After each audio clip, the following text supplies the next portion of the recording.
Yeah, so what we were doing in the industry like 10, 20 years ago is there was a technical engineer who was brilliant, and he makes up a brilliant solution that he thinks will work at the nurse side.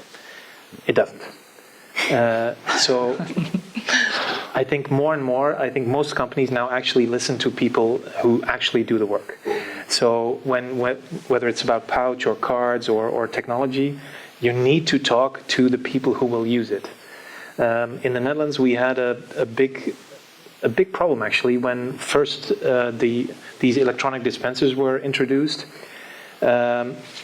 It was clearly an engineering product instead of a customer-focused product, and so you had a lot of technical issues at the beginning. And the reason, and because of that, the product got bad press, bad reputation.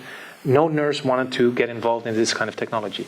So you need to do everything you can to have that first.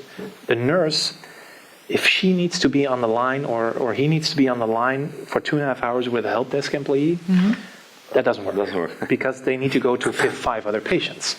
So I think technology companies should do that more. Simply spend time in the beginning listening to your customer. I think we are doing a lot better nowadays, but I still think we can do better. Yeah, 5 hours, 2.5 hours on the It happens.